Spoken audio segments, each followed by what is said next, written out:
How much to squat before plyometrics? Today we talk about how much should you squat before you engage in any plyometric activity. The so-called 2 times body weight rule that you need to squat before you can do plyometrics, where it comes from, how it originated, and the application for plyometric training. What are appropriate plyometric activities if you can't squat 1.5 or 2 times your body weight? And important considerations to choose the appropriate plyometric activities for your skill and competence level.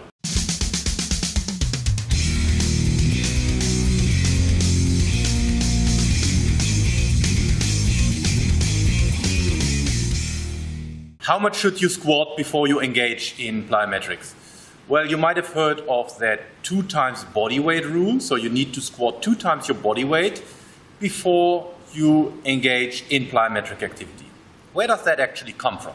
The origins supposedly go back to the late 1960s, where a Russian sports scientist named Dr. Yuri Verkhoshansky, sports scientist and track and field coach, specialized in the jumping disciplines, did some research on the impact and the forces of the jumping disciplines in track and field, and he found that during these activities there are forces of 3,000 to 4,000 newtons, which equals more or less 300 to 400 kilograms. In the next step, Dr. Yuri Verkhoshansky was thinking how that could be best replicated in training in order to improve the performance in jumping in these track and field disciplines. So he invented a method called plyometrics, and within this plyometric training there was also a special method called shock training. This shock training is, again, a special training method, a plyometric training method, where you jump off fairly high boxes or jump off something onto the ground and jump jump back up. So you can reach and on a vertex or jump onto another box or over a hurdle, whatever. But the idea is clear. Shock method, jumping from a high implement, shock on the ground, absorbing the landing and jumping back up. So this shock method was a special method in training which had a high transfer to the jumping disciplines in track and field. One of the prerequisites for this shock method is that you needed to be able to do back squats with 2 times your body weight. However, if you look at Dr. Yuri Verkhoshansky's work, as I had to do as a young student, my relentless professors made me read all that stuff. No, just joking, I'm very grateful for what I had to go through. Dr. Verkhoshansky's training progressions started with fairly low-level activities and progressed to higher-level activities. At the end of that continuum was the shock method. So the depth jumps from high implements, obstacles, boxes, whatever, jumping down and back up, absorbing the high forces, which resulted in that training effect that had a high transfer to the jumping disciplines. So that was the shock method. Anyway, important here is it is a progression from low-level activities to high-level activities. And by the way, Dr. Verkhoshansky also said in his work that these progressions, the time frame for these progressions he outlined was multiple years. So we're not talking about weeks or months. It was multiple years to progress from that level with low intensities towards the high impact level of the shock method. And then one prerequisite again for that shock method was the back squat with 2 times body weight. So he did not say any plyometric activity you should be able to back squat 2 times body weight, only if you want to implement the high level activity, the shock method.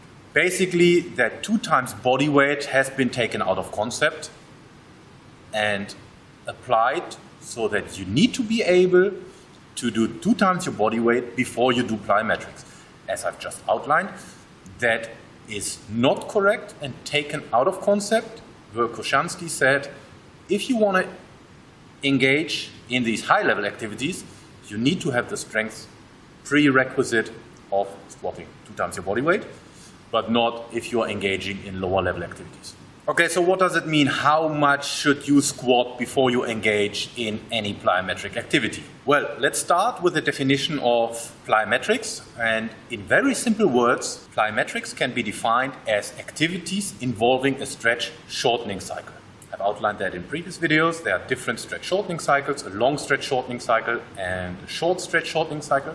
However, plyometrics are just an activity involving a stretch shortening cycle. Thinking about plyometric activities, it's good to think about a continuum of low-level activities to high-level activities, as I've just outlined before. The low-level activities can be anything like skipping rope activities. The high-level activities we discussed can be the shot method or any other activities with a high impact. That raises the question, do you need to squat 2 times your body weight in order to engage in activities like skipping? Well, very unlikely. And if you would have to do 2 times your body weight before you do any plyometrics, that would disqualify quite a lot of athletes from engaging in any kind of plyometric activity. And again, this is also what Dr. Yuri Verkhoshansky had in mind. Plyometric activity is anything involving a stretch shortening cycle. However, if you want to get to the heavy, high impact stuff, that also reaps a lot of benefits if you can do it effectively. You need to have a progression towards these high impact activities and prerequisites to qualify for these high impact activities. And one of the prerequisites are the strength levels that I've outlined before, the 2 times bodyweight squat, but not for the lower level activities, skipping, jumping over mini hurdles, whatever that might be. I like to challenge conventional wisdom, and if we think about plyometrics and kids when they are playing, at least the kids that are still playing nowadays. It's not that common anymore that kids participate in physical activities. However, there are kids that do. Well, these kids do plyometric activities without even squatting or having the prerequisite of squatting. What do I mean by that? Well, if I look at my kids, like my son and my daughter, they are now 8 and 12 years old, they jump from heights that are definitely more than 2 times their length and body height. So they jump down and then do whatever they do with their friends, which kind of makes me scared at times when I look at it, but they get away with it. And as far as I'm aware, they don't squat 2 times their body weight as of now. So joking aside, plyometric activities have been part of the physical education or even physical activities of kids forever. So when kids are playing, they jump. And they jump from higher obstacles, and they do this for ages and centuries, and they do not get hurt. So a quick takeaway here, plyometric activities for youth and children are pretty safe if they are appropriate to the competence level and skill level. One more word of caution, if you have athletes approaching puberty and going through the growth spurt, you need to be a bit careful because the body experiences rapid growth and asynchronous growth. What does that mean? Asynchronous growth means that the limbs grow at a certain rate, the trunk grows at a certain rate, and the legs, so limbs, arms, and legs grow at a certain rate, but the rate is not the same. So arms grow faster than legs grow faster than trunk. So the kids, the young athlete basically has to coordinate new body dimensions. And this phenomenon is also called adolescent awkwardness. So it feels awkward for the young athlete to coordinate the new body. It's basically a new body. And that means that you might see a detriment in coordinative abilities, skill abilities, and also if you think about jumping and plyometrics, that you see a detriment in their jumping ability. So the takeaway here is plyometrics is a safe activity. You don't need to squat 2 times your body weight. But from my experience, I would also stress the point that jumping is a skill. And as any skill, it needs to be practiced until you achieve mastery in that skill. So don't expect to be good at plyometrics just because you have a certain strength level. Jumping is a skill, as I've just outlined, and you need to practice that skill even before you get really strong. And this is also the reason why in the youth strength training programs with my athletes, the training programs I'm running with my youth athletes, there is always, almost always, some jumping activity included. And it's less because I want to get any adaptation out of that jumping. It is more that I believe jumping is a skill. It's not only that I believe that, I see that. Jumping is a skill that needs to be practiced. So you need to be able to be good at low intensity, low level, low impact jumps before you do high impact jumps.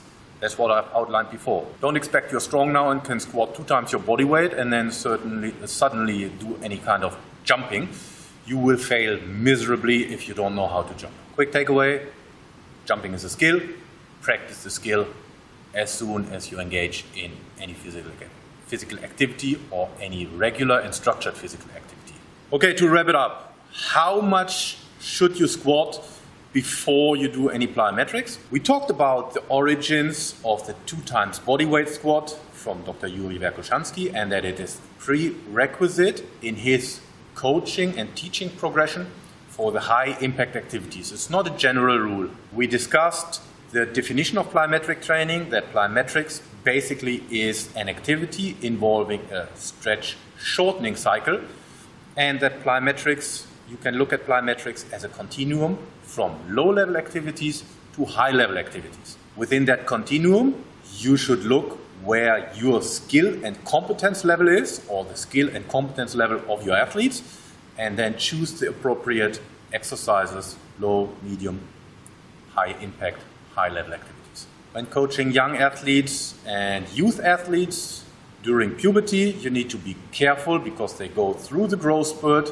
and they might experience adolescent awkwardness, which leads to a detriment in jumping performance. And don't forget, jumping is a skill that needs practice, and you need to craft that skill in order to achieve mastery. So start early teaching your athletes how to jump. Let me know what your opinion is about plyometrics and strength levels in the comments below, and I do my best to answer it.